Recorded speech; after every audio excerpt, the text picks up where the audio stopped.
What's good, everyone? This is Jonathan Mathis, the sports judge. I'm joined by my good friend, as always, Coach Dante. And I know it's been a minute. It's been a minute since I've had a pleasant conversation with you guys. It's been a minute since we chatted about sports. Man, let me tell you, there's a lot of things that's happened since I've been gone for some time. But hey, I'm back now. Um, I'm ready to talk sports as I always do with my good friend Coach. Coach, what's up, man? Holler at me. What's going on? Everything going well. Everything going well. How you doing, man? How you doing? I'm doing good, man. I'm doing good, just grinding, just working hard each day and trying to bring some of the best sports content to the audience out there, man. That's it. Yeah, man. I'm ready. Ready to talk some sports, man. Been a long time since we was able to talk sports, so I'm ready. Let's do it. Let's do it cuz we got a great show for our viewers tonight, man. We got to get into the Joel Embiid and MVP conversation. Uh, Man, the conversation has really heated up. Yep. I think it's fair to say that he has run away with the MVP award. I think that's fair to say that. Also, we're gonna talk about Jill Biden and this White House controversy that has, created some drama in recent weeks. I feel like there's been so much drama surrounding women's basketball all week long, really, to be quite honest. You heard me chime in about that the other day as well. We'll get into Yep. that. Also talk a little bit about the Dallas Mavericks and their disappointing season and how Kyrie Irving is once again taking the blame for the team's fall suddenly. We'll get into that. And we'll also get into Angel Reese and the Caitlin Clark, you know, BS that took the internet by storm and everyone was pouring onto the internet. We'll get into that too. But first, we gotta talk about Joel Embiid, man. And I just did a video on this not too long ago. I don't know if you saw it or heard it. And I basically said that Joel Embiid, to me, he's a lock for the MVP. I think that 52 point performance last night, I think that cemented his case for the MVP award. I think it will be a real travesty if he doesn't win the MVP award. My stomach would turn. I would vomit if he doesn't win the MVP award because this man has done it in historic fashion. And this was one of the best performances of the season from Joel Embiid. And he didn't have much help from his supporting cast last night. He single-handedly carried his team to a 2-point victory over the Boston Celtics. I don't know what more Joel Embiid can do to say, hey, look at me. I'm this year's MVP. I'm this year's MVP. I've been having an MVP caliber season. I put up some MVP numbers. I have put up monster numbers this year. What more does he need to do? What more does he need to do? I think he is the NBA's most valuable player. As of right now, he has completely separated himself from the rest of the crowd. He has done enough to create separation from the rest of not only the MVP candidates, but centers as well. Because we know that Joel Embiid has also transcended the game of basketball with his play on the floor. He has evolved, helped the game evolve at that position. And no, centers are not valued like they used to be. They're not valued like they used to be. But this is a big man. This is a 7-footer who can knock down mid-range jumpers, who can sink outside shots, We saw that last night. We saw an array of skills was on display last night in that game. And I think that's why he was so unstoppable and why he was so difficult to guard, because he was making difficult shots himself. And he was making those shots look easy. Coach, you are very familiar with this one player that I'm about to mention. Hakeem Olajuwon. His game reminds me so much of Hakeem Olajuwon. When you watch Joel Embiid and the way he moves around the floor and how he attempts shots, that almost emulates the style of play, if it doesn't already emulate the style of play of Hakeem Olajuwon. Would you agree with that? I definitely agree with that. Kim Olajuwon, again, is a guy that had every move in the book, who also could shoot, block shots, very great defender. One of the all-time great defenders at that for Kim Olajuwon. Just had named a trophy off of him as well. He's got his own trophy, defensive trophy too. That shows you how great he is, being able to carry a team, put a team on his back, able to win 2 NBA championships without having an all-star on the team. We know Clyde Drexler was on the team, but Clyde Drexler wasn't even selected an all-star. So it considers of him not having an all-star and just having shooters on the roster, and him just being able to dominate the post, be a willing passer up out of the post, and guys like Sam Cassell and Kenny Smith were able to knock down shots. Joel Embiid, for this day and age, you need help. It's sad. The man scored 53 points, and they had 103. That's sad. Nobody else. You're not going to beat Boston in the 7-game series if Joel Embiid have to score everything by himself.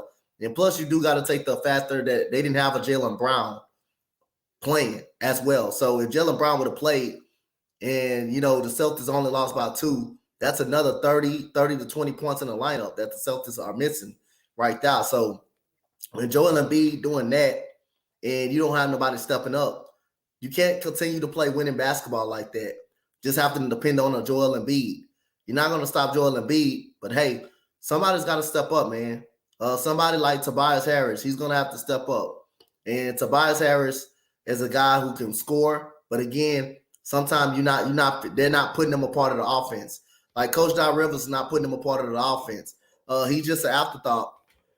All of a sudden, he's standing in the corner, not doing anything, while James Harden and Joel Embiid running pick and roll. You can't win games like that if you're going to be predictable like that. You're especially not going to be Boston or Milwaukee like that if nobody else is not getting a piece of the cake and not touching the basketball.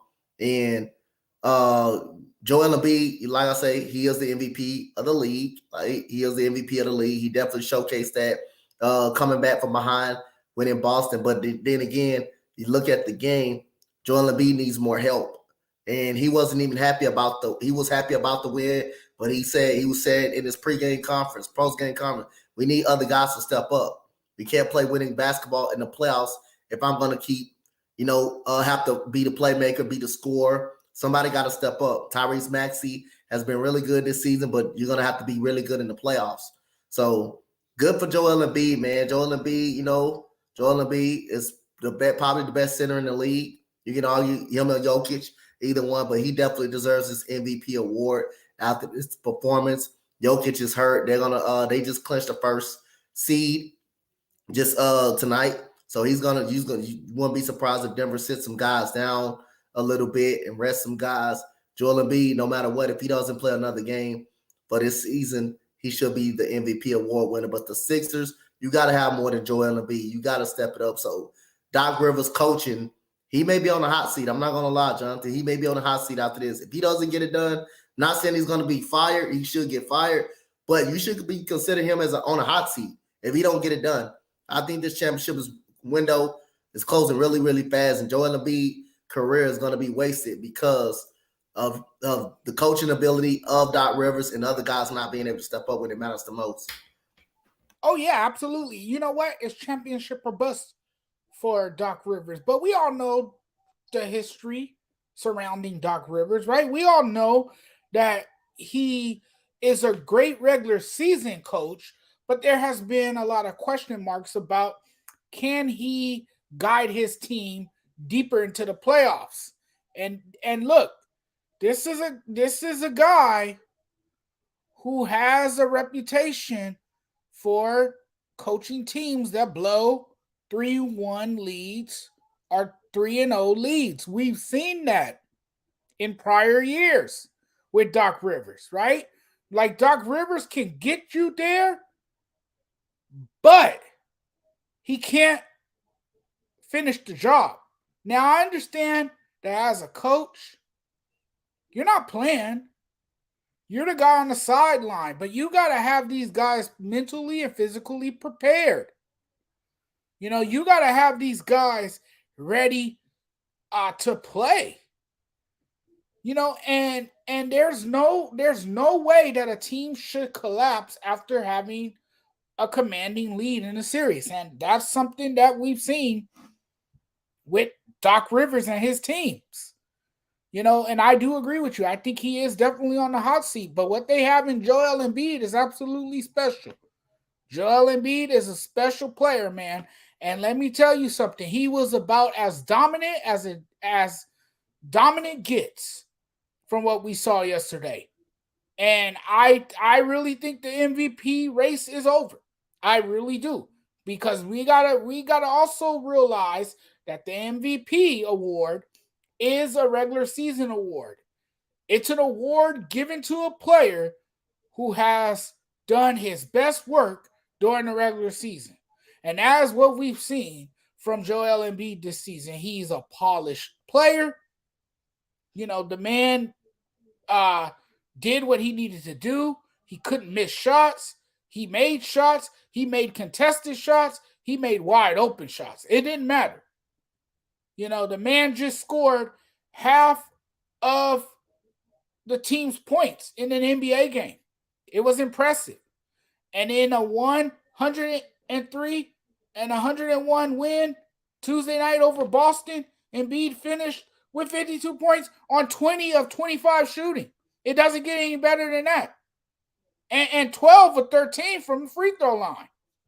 And then he added 13 rebounds, 6 assists, and just turned over the ball 3 times. It's amazing. To just 3 turnovers, excuse me. Yep. And 2 blocks in the game. He was a plus 17 in a game his team won by just 2 points. So that tells you everything you need to know, that he dominated the game. And he was able to get any shot he wanted. And that's another thing. He has this soft shooting touch. Just brilliant. It was an extraordinary performance. He propelled his team to victory. And I believe his performance against the Celtics was his best performance this season. No question about it. But given the way the team played against Boston, that is concerning. They did get the win, but if you're going to win a best of 7 series in the playoffs, you're going to need everyone else on that roster to step up as well. Yep. There's not going to be any margin for error. You're going to need those guys. You're talking about grown men here. You're going to need those guys to step it up, ramp up the intensity, get out there, hustle after the loose ball, grab some boards, collect some rebounds, make shots. That's going to be the big thing. Make shots. They're going to have to make their shots, and they can't stand around and watch and just, okay, it's all on Embiid. No, it doesn't work like that, because that's not going to win you basketball games. And I think they have become very dependent on Joel Embiid. Yep. They're depending on him a bit too much. Yep. And when that happens, we all know how much trouble that can cause, right? Yep. Because when you have players standing around and when they become spectators, that's how your team ultimately falls short. Yep. What's up, Daniel? Thanks Looks for good, tuning man. in. We appreciate it. Hope your day is going well. Thanks for watching. It becomes really easy to stop you like that when you just out there standing around, just watching James Harden, Joel Embiid run pick and roll all day. Tobias Harris just sitting in the corner. That's not what Tobias Harris normally does. Tobias Harris is more effective playing on the low block, playing in the post, and with the ball in his hands. I know he's not a max contract guy, and a lot of people beat him up for that. But again, when you have Harden, when you have an up-and-coming maxi, when you have Joel Embiid, basically he's the fourth option. He's basically an afterthought after that point. So again, they're depending on Joel Embiid every step of the way. And again, you don't even have a deep bench. You don't even have a bench. You really don't have a bench like that. So again, you're not deep. You're not deep at all. No. At all. So Joel Embiid, again, he's going to give it all he's got. But again, the Sixers right now, I don't like the way they play. Too much pick and roll basketball with him and James Harden and everybody else just standing around everywhere in the corners and stuff. PJ Tucker, he just sits in the corner and just shoot. That's all he does.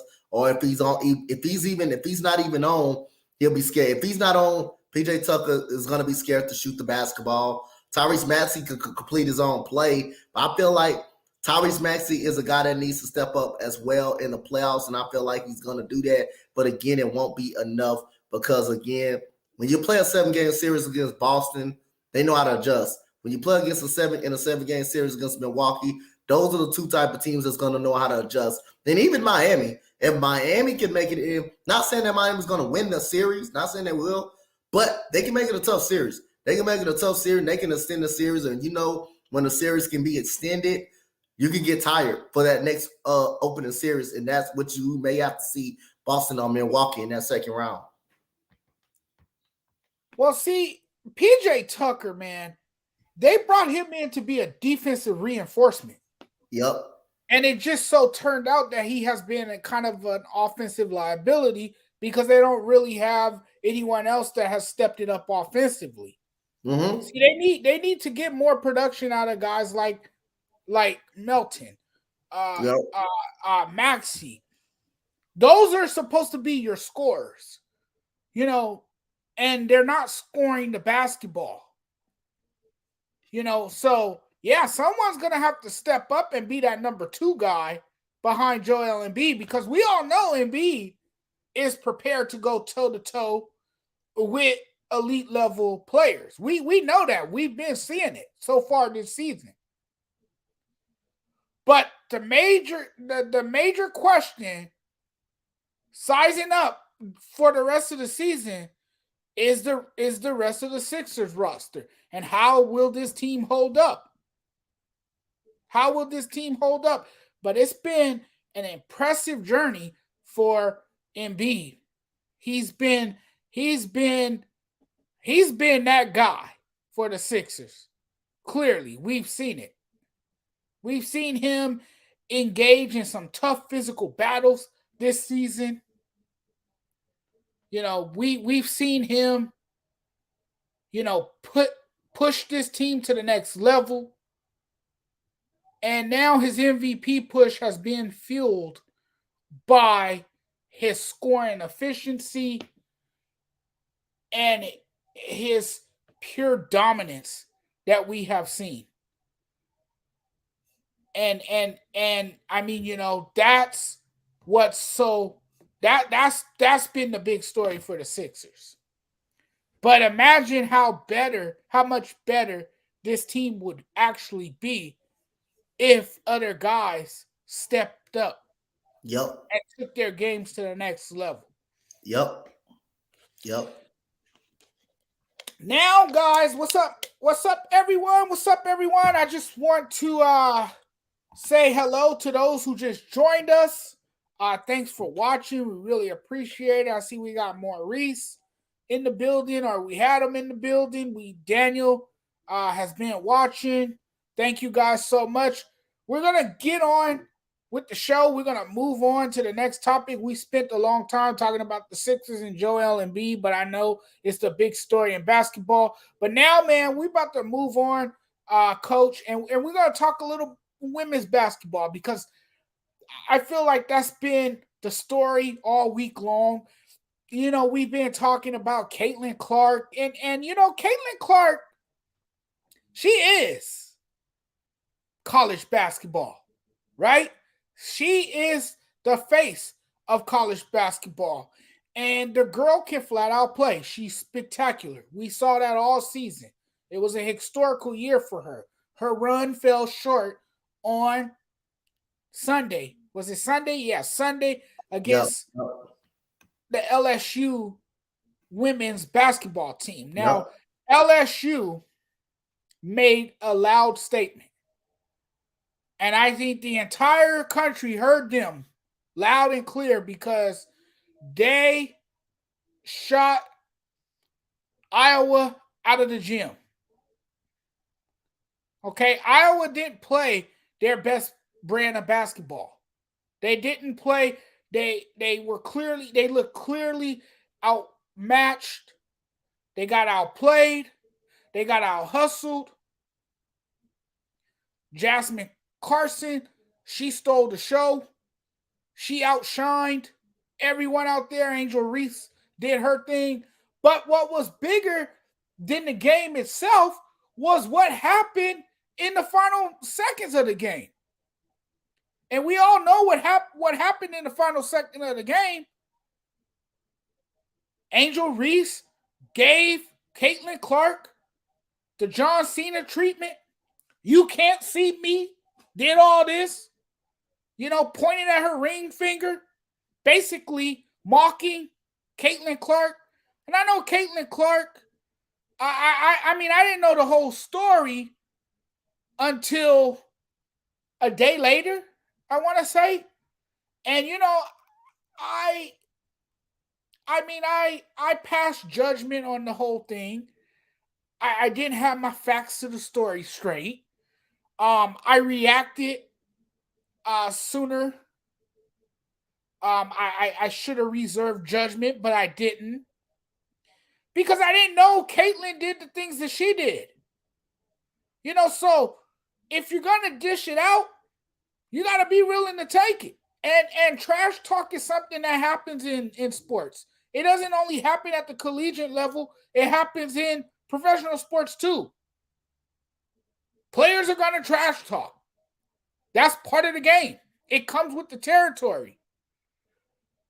Was what Angel Reese did, was it distasteful and classless? I said it was.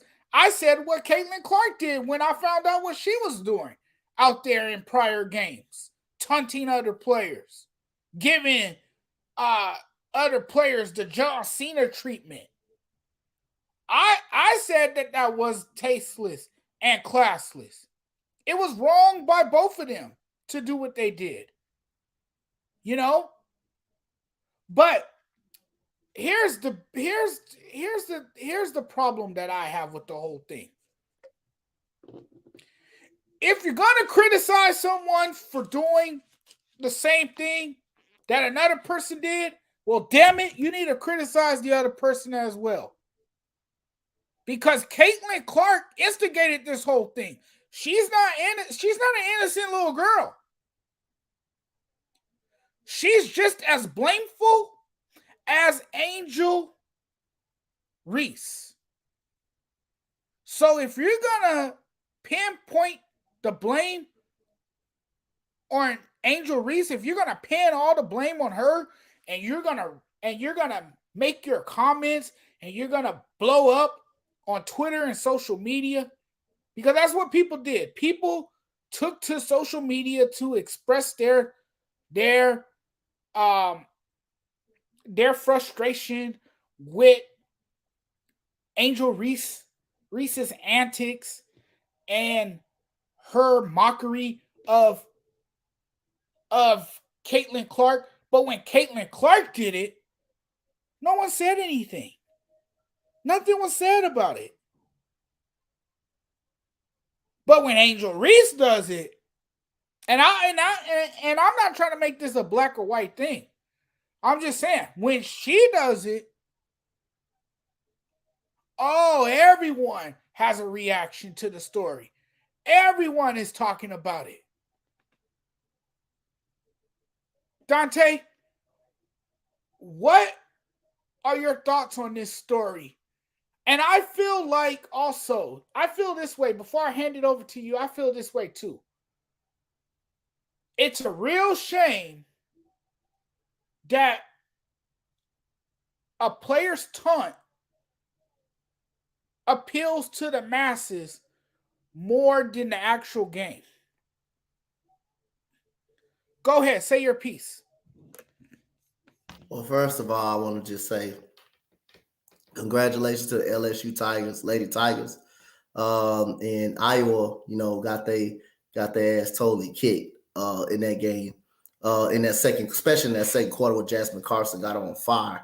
But other than that, I just got to give congratulations to LSU. And mark my words when I say this, that team gonna be back. That team has had only 4 seniors on the squad. The rest of them were sophomores and freshmen. So they have a young team. And LSU, with Angel Reese coming back for another 2 years of eligibility, Kateri Poole's definitely coming back. Flau'jae Johnson coming back. She's coming back. They're going to be back next year. They're going to probably be back there next year on a deep run again. So prepare to see LSU and Angel Reese back there in making a deep run in the tournament. So is Iowa. Caitlin Clark got one more year last year of eligibility. So they could very much be back. So first of all, shout out to LSU for winning it. All I do, man, I ain't said nothing about this situation. I talked about it one time with Maurice them. And like that ain't number competitive basketball, man. There ain't number competitive basketball. She got caught up in the moment. She got caught up in the moment winning the national championship. That's your school, the first national championship in school history. Y'all think about that. People gonna do whatever they do. They're gonna they can do the John Cena. They're gonna do that. But that's just competitive, Caitlin Clark did it, and it wasn't no problem. But Angel Reese does it. It's a problem all of a sudden. But that's nothing but 2 great players going at it. And Angel Reese letting Caitlin Clark know, hey, we here. We here. We ain't gonna let you beat us. We ain't gonna let you beat us by yourself. You can beat, South Carolina. You can break down South Carolina, but us, we on a different level. And LSU was on a different level. Better players than South Carolina had outside of Aaliyah Boston and Cordoso. They had better guard play.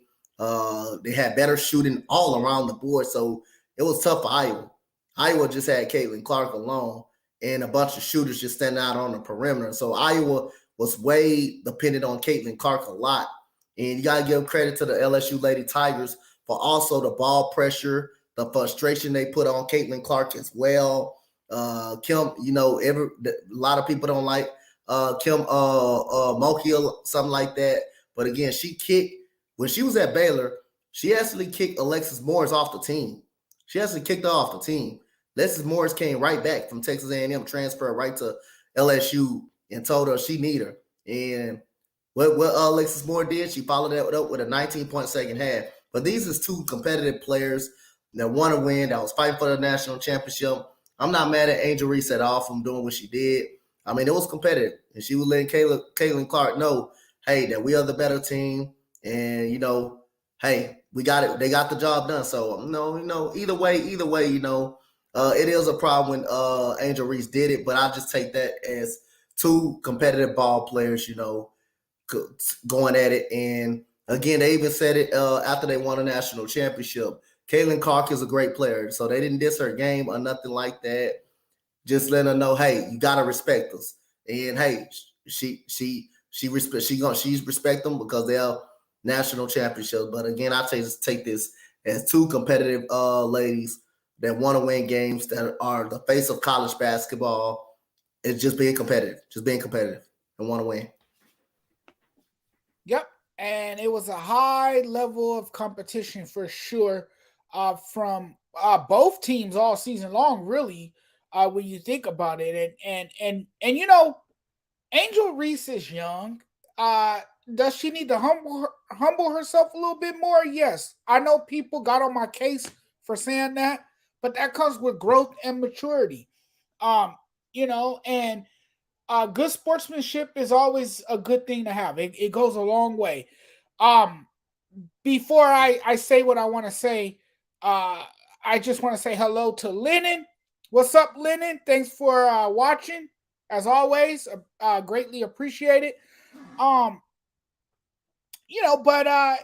it happened. I think now we can move on from this. I think we got a stamp of approval from Caitlin Clark because Caitlin Clark took the higher road, right?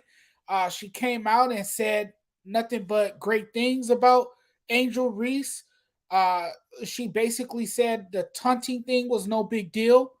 And that she respects her as a player and for who she is, and she stands by her. So if Caitlin Clark is okay with it, then let's move on.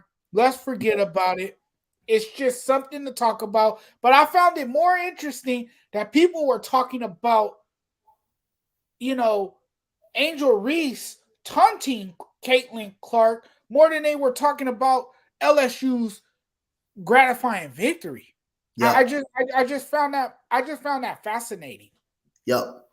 I mean, that was straight domination from the second quarter on. Yeah. It was straight butt whooping. It was straight butt whooping. Lopsided victory for sure. Lopsided victory, dominated victory. It was a bus spank.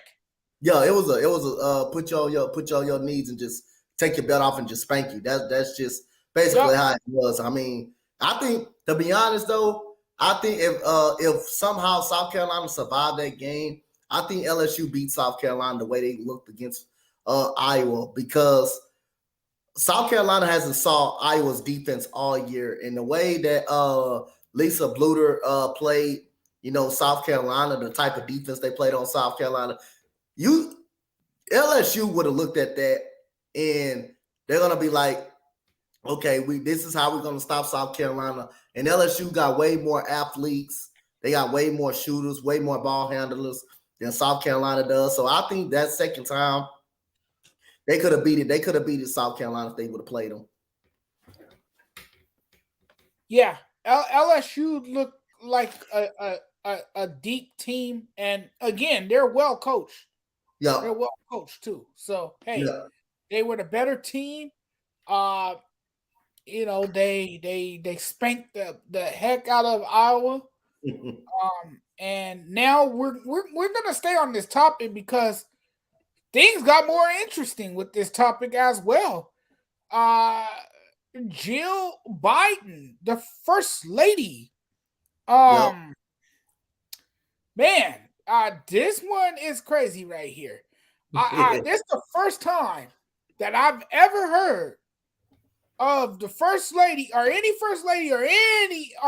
dignitary, anyone in the White House, say the second place team, the runner-up, is invited to the White House. Now, how crazy does that sound? Because it's crazy to me. Why are you giving Iowa an invitation to the White House? They didn't win anything. Yep. Yeah, they played in the national championship game. They represented their university in the game, but they were runner-ups. They finished second. So what are we handing out now? Participation awards? We're saying that any team can go to the White House now? Yep. I think Joe Biden realizes that she made a mistake. Yeah. I think Joe Biden realizes that this was not a great move. And it pissed off Angel Reese, because Angel Reese made a comment saying that it's okay, we won't visit the White House, we'll go visit the Obamas instead. It's a crazy story.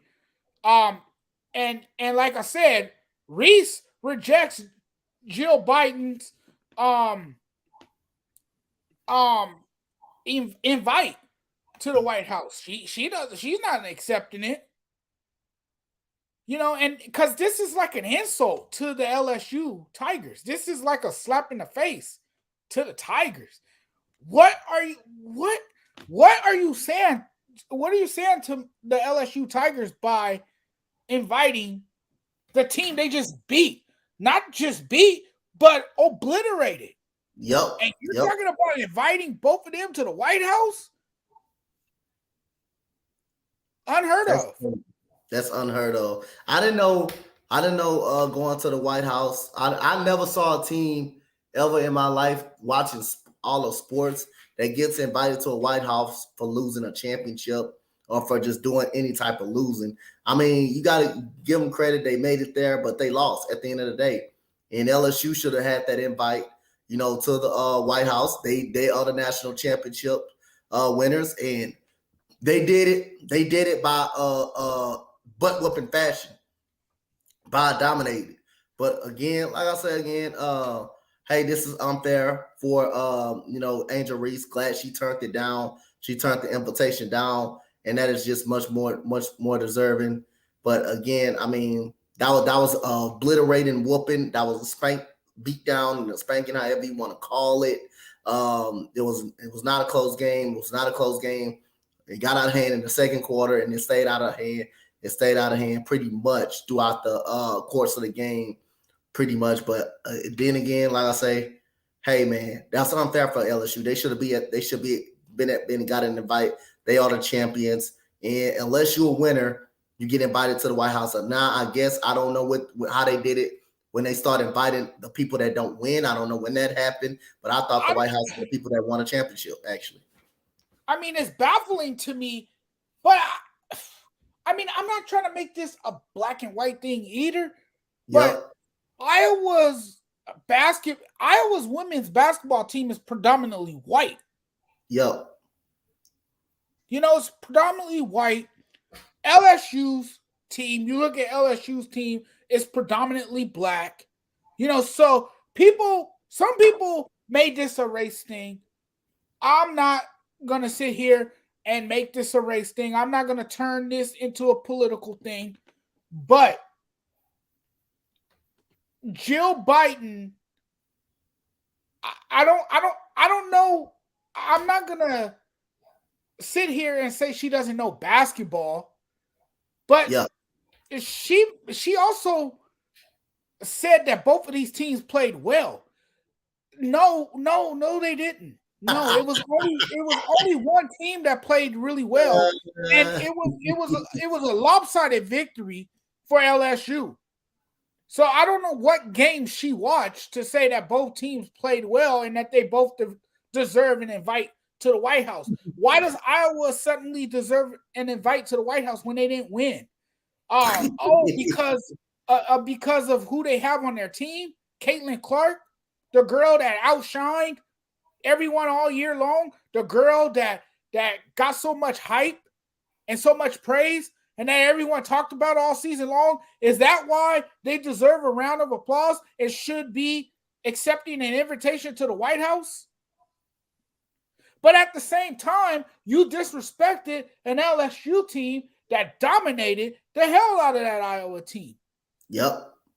So that's why Angel Reese and the LSU Tigers are pissed off, because you basically are saying that, okay, well, Iowa was just as good as them, and they deserve to visit us at the White House as well. Come on in. Our door is open.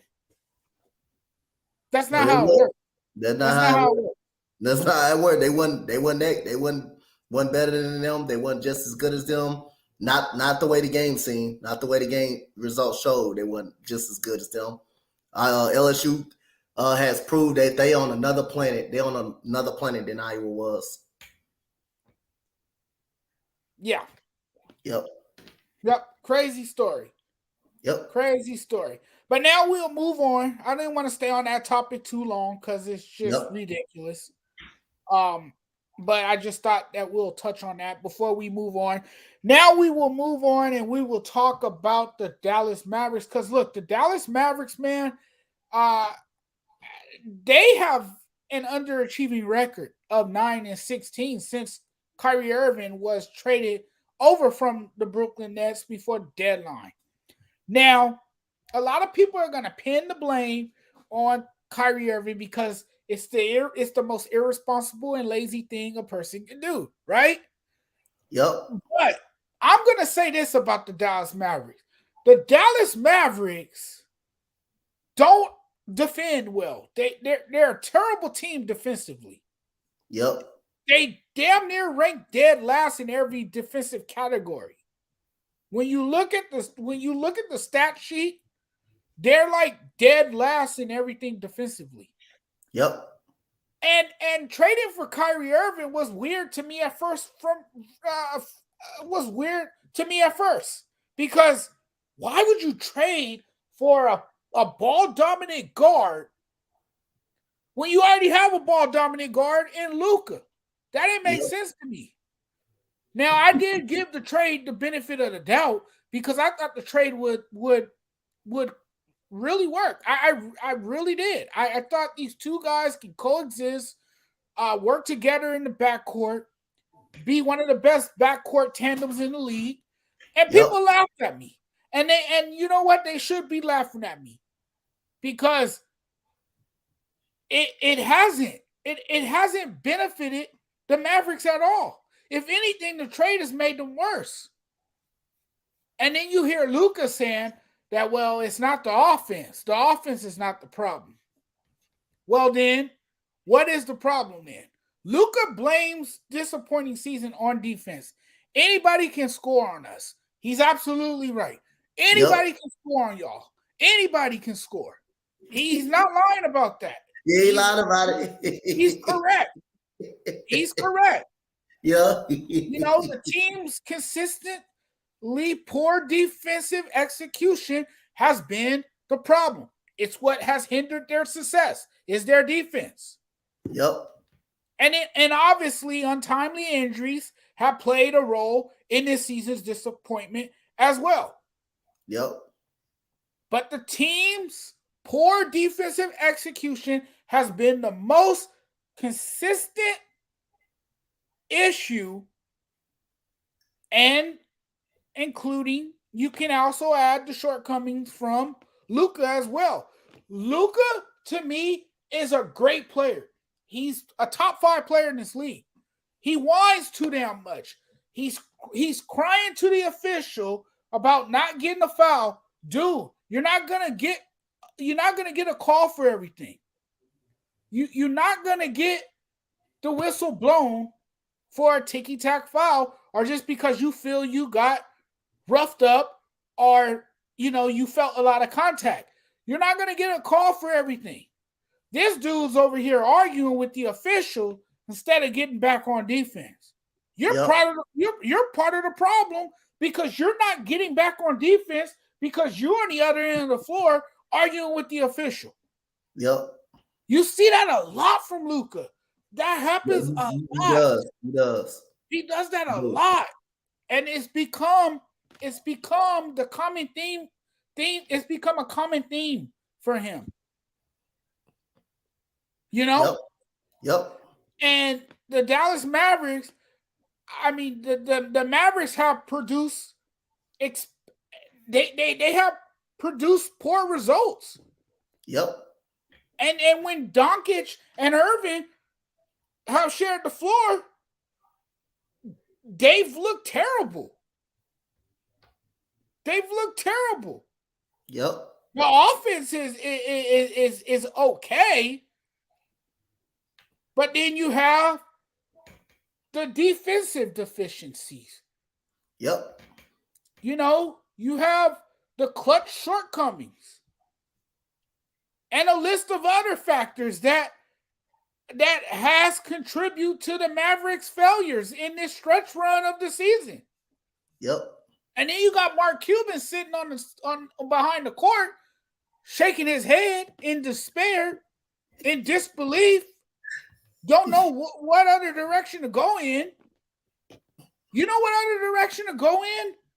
You get rid of Kyrie Irving because he's not going to stay there anyway. You got 2 ball-dominant guards. What the hell you need 2 ball-dominant guards for? You got Luka. Build around Luka. Get some people who could defend.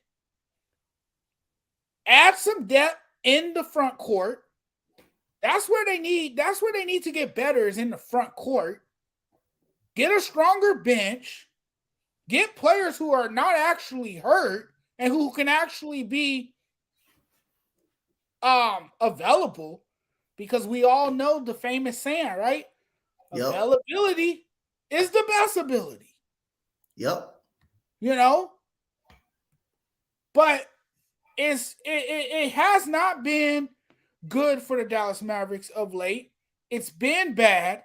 The Mavericks have struggled to execute defensively this season. And I mean, it's not difficult to see why. It's not difficult to see why they traded their best defender. They Yep. traded the best guy that could defend. They traded Finney Smith. He was the best option the team had as far as an arm ball defender. Yep. And a low man. And now you can't replace somebody like him. And that just makes the situation worse. Yep. Yep. So I'm gonna give you some numbers from January all the way up to this month of April. I'm just gonna give out the scores that they have been giving up, that they really been giving up. So I'm just gonna start with Portland. When they played Portland, this is on June. This is in the month of January. They scored one. Maurice says, and Yeah. I don't mean to cut you off, but Yeah, go ahead. Maurice says, I hope Kid is renting. So they scored 119 against Portland, but they gave up 136. The very next night, they scored 123. They give up 140. The night against you played at home against Atlanta. You scored 122. You gave up 130. You gave up 130 in that game. Against the Clippers, you gave up 112. Against the Wizards, you gave up 127. Against the Utah Jazz, you gave up 108. Against the Detroit Pistons, you gave up 105. Against the Pelicans, you gave up 106. Against the Warriors, you gave up 119. Against the Utah again, you gave up 111. You gave up 104, which is not bad against the Clippers. You gave up 114 against Sacramento. The very next night against Sacramento, you gave up 133. You gave up 124 against the Timberwolves. You gave up 118 against the Denver Nuggets. You scored 142 against San Antonio, but you gave up 116. You gave up 111 versus the Lakers. You gave up 124 against the Pacers. You gave up 126 against Philadelphia 76ers. The very next night, you give up 116. You give up 130 to Phoenix. You give up 116 points to the Dallas Mavericks. You give up 113 to the Pelicans. You give up 112 to the Memphis Grizzlies. Next night, you give up 104. You scored 137 against San Antonio, but you know how much they gave up? 128. Gave up 110 against the Lakers.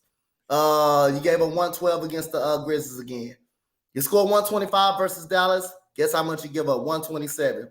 And this was the best of one of them at all that I laughed at right here because this is one of the worst teams in the NBA. And if you're Dallas, me guess, it was more than 100 points. Yes, you gave up 117 versus Charlotte at home. At that, you at home. And the very next night, you go to Charlotte, you give up 110. You give up 104 against the Indiana Pacers, which is that's okay. But the very next game, you give up 129 versus the Miami Heat. You give up 120, 119. You give up 132 versus the Atlanta Hawks. And we stop right here. You give up 119 tonight, which is to Sacramento. So that tells you how they've been losing their games right there. And yes, I agree with our OKC buddy. I don't want to pronounce his name because I know I'll butcher it. So I see his OKC profile image there. And I just want to respond to what he said. He says the Mavericks are inconsistent. Yes, they've been up and down like a yo-yo all year. That's been the name of their game, is inconsistency. And, you know, a lot of it has to do with their inability to play defense. Mm-hmm. I mean, that's really what's been delaying the process for them and holding them back. And I do also think this too. I think Jason Kidd is going to be on the hot seat. I think Jason Kidd is already on the hot seat. There's been talks that they want him out, you know, and I mean, it's just been a tough, frustrating second half for the Dallas Mavericks. I know Luka is frustrated. He's unhappy with how things are going and how things have turned out in Dallas. And it's not it's not going to change anytime soon until you get guys who can play defense and until you strengthen that front court. I think Yep. that's something that the Dallas Mavericks need to work on this offseason. To me, they're not a great playoff team. They're not a great team at all. Yes, they have a highlight reel, a human highlight reel in Luka. Luka's a top 5 player. Yep. But when you have a player that good, you got to go, to extra lengths to make sure that you assemble enough talent around that guy and not waste his prime. Yep. Luka needs another superstar around him. And I saw Maurice comment and he basically said Luka can't play with other stars. He can play with other stars. He just can't play with another ball dominant guard. You can't pair him up with another ball dominant guard. You have to get him a big man or get him a great small forward. I think he could do well with a couple of wing players. You know who he would do well with? Who? And I know this might sound crazy to some, but if you put him in Boston, you put him in that backcourt with Jaylen Brown and Jason Tatum. Now that's where he would have a lot of success because you have two great players on the wing, and then you have a great backcourt with Luka.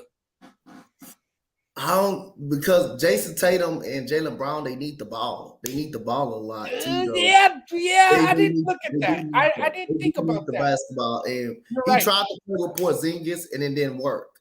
It didn't work with Porzingis. Yeah. And Porzingis, look what he's doing over there in Washington. He's having a great season. So I mean, again, it's a question, Luka, that he can't play with other superstars. Not like I'm gonna give you one who I think he could play with because he doesn't need the ball to be effective at all. Paul George. You're right. I think Paul George. He can play with Paul George.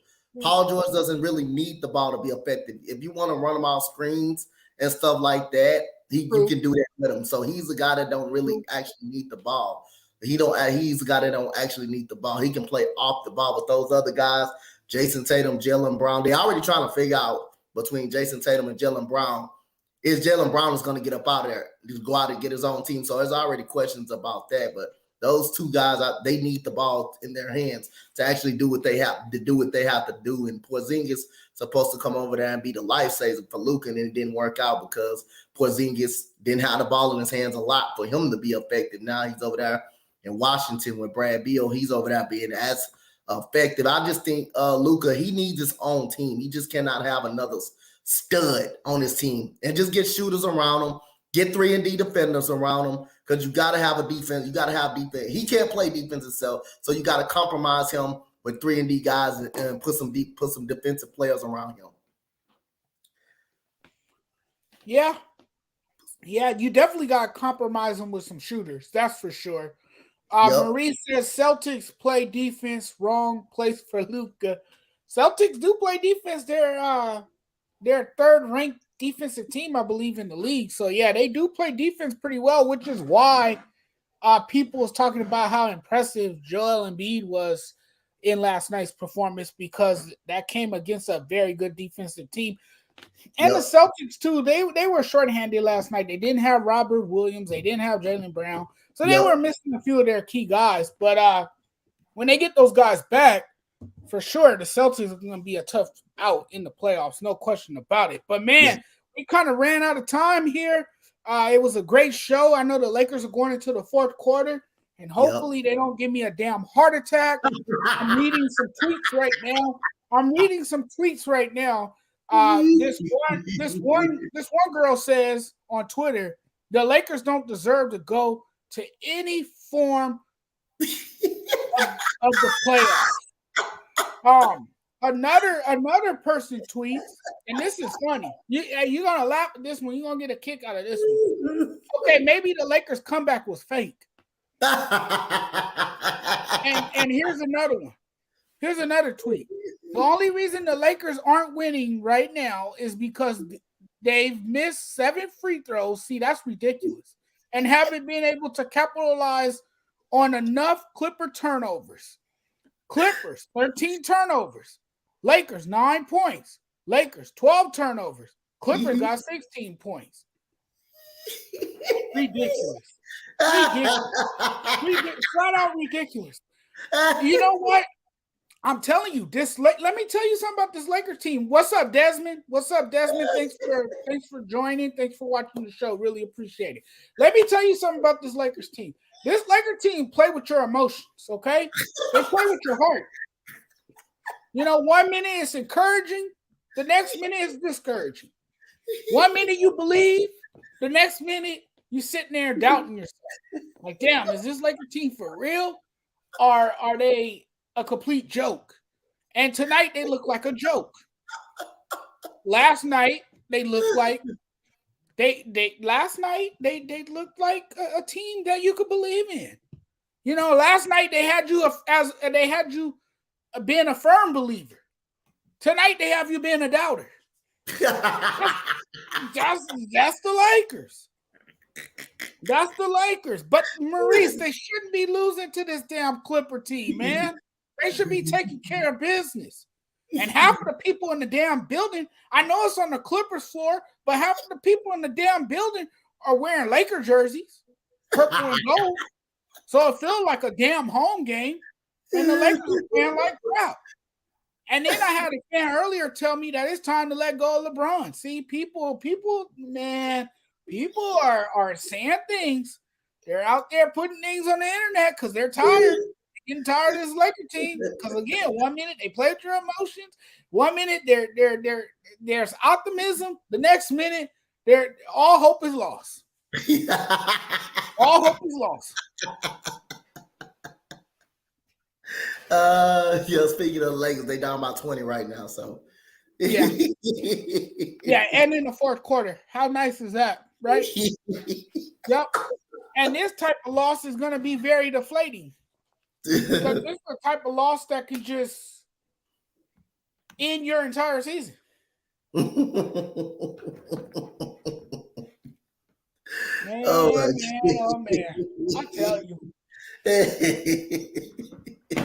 tell you, the Lakers are a piece of work, man. They are a piece of work. They are really a piece of work, man. I tell you, man, this team going one day give me a heart attack for real. This is the night that I want to throw my remote at the TV.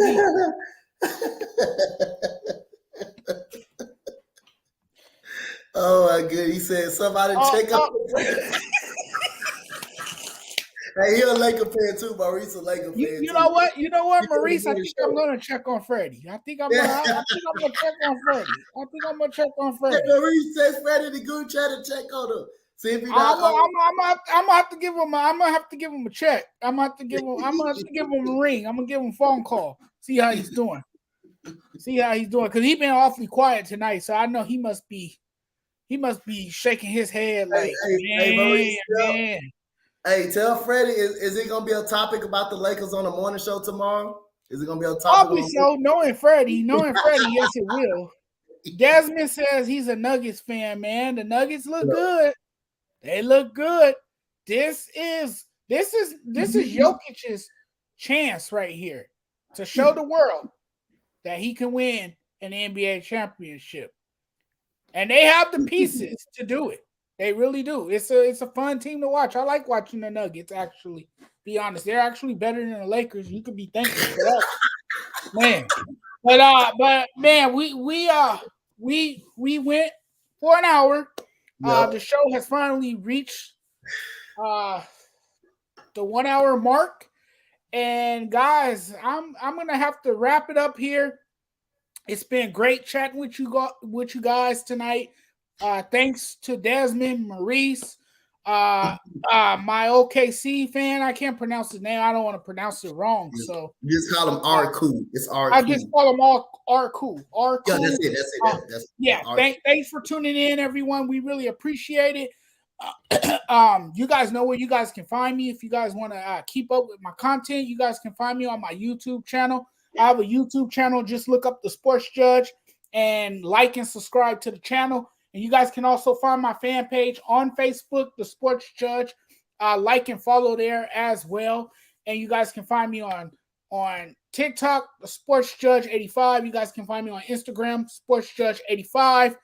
You guys know where you guys can reach me at any time. And we'll be back on Wednesday night. I mean, tonight is Wednesday. I'm tripping. We'll be back. We'll be back Friday night with another episode of the Judge's Sports Corner right here with my guy, Coach Dante is always in the building with me, and we'll be back Friday with more great stuff, more great sports commentaries for you. Coach, any final thoughts? Any final thoughts, man? We winding down, man. We after tonight, we will have 2 games left. Each team will have 2 games left, and we in the playoff mode. We got no NCAA now, so we now baseball just kicking back up to high gear. We just got baseball back, but now the main focus is NBA down the stretch in playoff time. So again, like I said, thank you so much for having me always on, man. And I'm just glad to do work with you, man. And anybody on the Empire Sports Network, I'm glad to work with you all. It's always a pleasure. It's always fun. It's always fun working with the great people over here at this network. It's always fun entertaining our viewers and our audience. Thanks, Maurice, again. Appreciate it. We glad that you enjoyed the show. But we'll talk very soon, everyone. We are checking out of the building. You guys have a good night. Be safe, stay positive, and do great things. See you guys on Friday.